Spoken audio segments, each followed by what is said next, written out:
want to get some commentaries from the sheikhs in the house concerning the segments we have had so far, so that we lay emphasis on some of these aspects of our lives. I will start from my right, immediate right here, Imam Fuad. Please help us re-emphasize some of these aspects of life. Well, let me pick from Dr. Shoaib's on livelihood of a Muslim. No. Many of us used to do wrong business. Wrong business. Wrong business. For example, recently we have heard of the Ponzi scheme. Okay, And, most of those things are actually not Islamic. As a Muslim, before you embark on any type of business, find out what is the injunction of Islam on this. There is no aspect of human endeavor, especially when it comes to livelihood, that Islam does not have exclusive or explicit explanation on what to do, how to do, and where to do them. So do not be deceived in the name of that you want to make it and you can go into anything. In Islam, not everything goes for us. We have things that we have our red lines as Muslim, that no matter how hungry you are, you can't get to this. No matter how poor you are and you need money, you can't get to this. We have red lines. We are not just community of anybody that does anything they want. No. Our lives, the end doesn't justify the to us, it doesn't.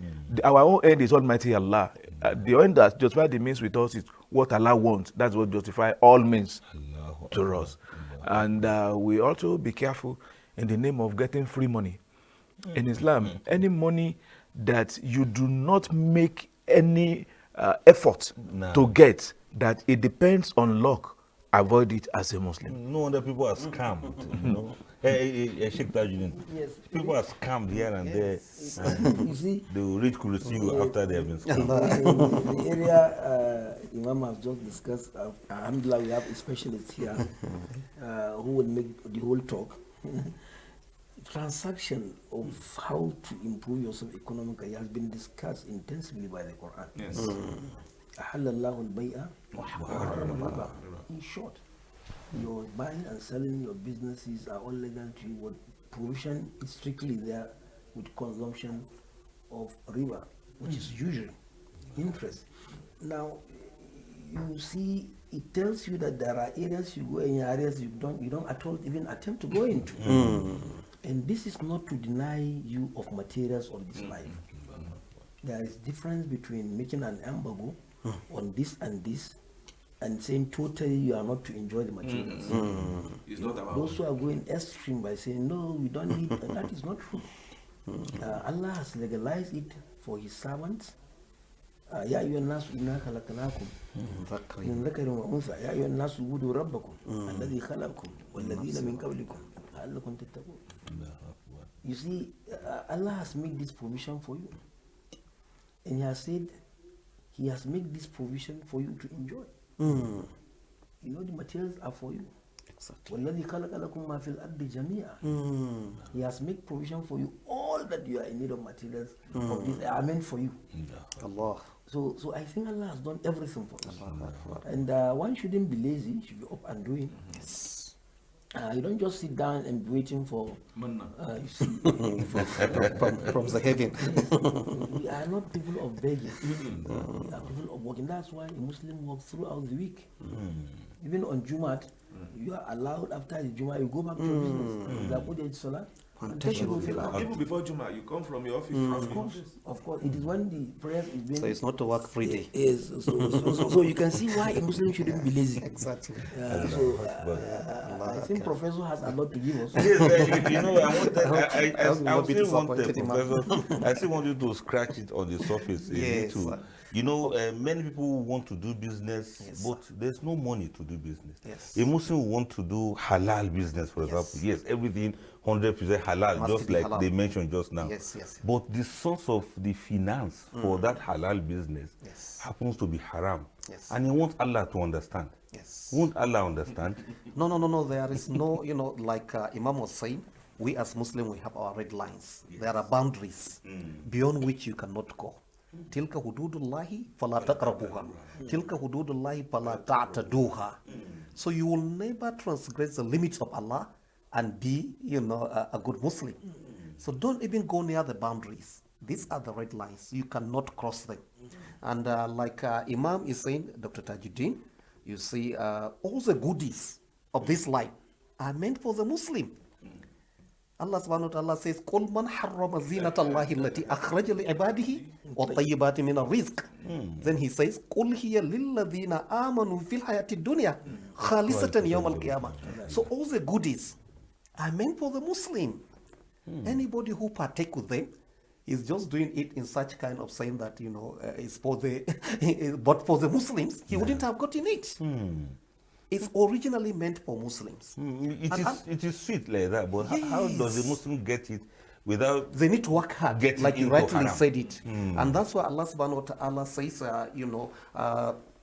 in this, where Allah subhanahu wa ta'ala is saying, وَقُلْ اعْمَلُوا فَسَيَرَ اللَّهُ عَمَلَكُمْ وَرَسُولُهُ وَالْمُؤْمِنُونَ. And then وَابْتَغِ فِيمَا آتَاكَ اللَّهُ دَارَ الْآخِرَةِ وَلَا تَنْسَ نَصِيبَكَ مِنَ الدُّنْيا وَأَحْسِنْ كَمَا أَحْسَنَ اللَّهُ إِلَيْكَ وَلَا تَبْغِ الْفَسَادَ فِي الْأَرْضِ. Allah subhanahu wa ta'ala says, you should strive hard. You should strive hard, to get the goodies of this world. At the same time, because of the halal origin you raised, you shouldn't forget your hereafter. So in our pursuit of the goodies of this world, we should not forget our hereafter. And that is the balance in a Muslim life. And this is our equilibrium that economics are talking about. It's not getting everything that you want, because you cannot satisfy your wants, but your needs are basic. Basic thing that you can get it. And now, because of the importance of seeking halal rizq, no, it is, this protection of mal is part of the maqasidu sharia. Protection the of al-mal, property. Of property. Okay. Wealth, a rizq is part of the maqasidu sharia. There are these kulliyatul comes in sharia, kulliyatul sit, as the jurists are saying. These are the fundamental objectives of Islamic legal system. No. Any Islamic legal system is trying to protect these things, and one of them is that al-mal. Your property. Property. Professor is using some powerful Arabic. Yeah, that's right. No, we are now using, because we are. You should explain it. The Islamic finance now, it has come to stay with us. People are very clear, are very familiar with these terminologies now. Admission there, you all know. Yeah, doctor. You are living here. Okay, wait, Prof. Yes. Let me see. Imam mentioned something about the red light, right? Yes, it's sir. like the red light or traffic light. Exactly. Stop. Yes. What are the things Allah doesn't want us? I think Professor, Yes. Started it. Okay, because you started this red Yes, light. yes. But you have Now, pick it. let's quickly talk about the red lines. A riba, Okay. that is usury. Okay. This interest that they give you in the bank, you take loan, you give addition on it. Allah doesn't like it because it's exploitation. Anything exploitative, Allah doesn't like it, and Allah doesn't legalize it. Does not legalize it. Because you needed help. That's You why needed you went for help. the loan. They Of shouldn't course. put bigger problems. on your Yes, head. and that's why if you are giving loan, it should be a good loan. قُلْ مَنْ يُقْرِضُ اللَّهَ قَرْضًا حَسَنًا. So you give qardan hasana that will be supportive to the, to those less privileged members of the society. And now if the capitalists, those who are owning the capital, are taking more, from those who are now downtrodden, it is quite exploitative. It's assumed injustice, and Allah dictates injustice. So anything having to do with injustice, exploitation, as a riba, is a red line. Now, second thing is this maisara, gambling. And that is what the Ponzi scheme the Imam was talking about. That, you commit, all this Yahoo, and, scams here and there and what have you. So you see, Allah will not allow such kind of thing to happen. And, there is this excessive garar, uncertainty in business. In business, you have to take, bearable risk, business risk. Okay. Which is bearable, which is normal within the convention of the trade. Okay. But if it becomes excessive, Too much risk. yeah, too much risk to the extent that you don't even know what you are in for, Allah will not allow such kind of transaction to take place. And anything that will lead to destruction of health, of wealth, because it's part of the Maqasid Sharia, Allah doesn't like it. And that's why Allah subhanahu wa ta'ala, even in the case of orphans, He says, وَلَا تُؤْتُوا السُّفَهَاءَ أَمْوَالَكُمُ الَّتِي جَعَلَ اللَّهُ لَكُمْ قِيَامًا وَارْزُقُوهُمْ فِيهَا وَاقْسُوهُمْ. You know, and it's quite beautiful the way Allah put it. If you look at the dictionary, man, He said, "Warzuquhum fiha," not minha. What does that mean? Is that if you have the wealth of an open with you, you have to invest in regenerative venture so that it will grow. If you didn't invest, you'll be feeding them from it. And if you are taking one after the other, it will be exhausted. It will be deflated. Allah. And because of that, Allah doesn't say, "Warzuquhum minha." What the ulama are here? He said, "Fiha." That is from the proceeds, from the accruals. What accrue on it, you take care of them. And part of what we are saying now is don't invest into the hands of somebody who is not an expert. Yes. Those are part of the That red is lines. part of the due diligence. Due diligence. Due diligence and the feasibility studies. You make sure that while invest, it's like you don't have guarantee what will be the returns, but there's minimal risk. And that's why Allah said, don't take excessive risk. And it is on that basis that any business transaction that is tainted with a jahala, jahala, we say ignorance, al-jahala. Something you don't know about. You don't know what you are buying. Speculative. Head I win, tail you lose. That is kind of speculation. It's quite speculative. Gambling with it's gambling of a business. sort of thing. So Allah doesn't allow So such all of those red lines you've mentioned now, Yes. those are the ones we were talking about when you said we should not, transcend those limits. Exactly. When it comes to looking for finance. Exactly. Or trying to do business. Exactly. Allah And it's Akbar. necessary for you to look for the finance. Because Allah doesn't legalize indolence. You remain like liability on the other members of the community. And that's why at all point in time, Allah will show that you have to do something. You have to strive. Ulama used to give this, parable of the story of Maryam alayhi salam. When Maryam conceived Isa alayhi salam, and she put him, delivered him, when Allah subhanahu wa ta'ala told her that this nakal, the palm tree, date palm. it was like dead wood. But Allah brought it back to life. Allah Akbar. And it has the fruit and everything. Allah says you should Allah eat that it. does that, He can bring down the fruit and put it in her mouth. But He didn't do.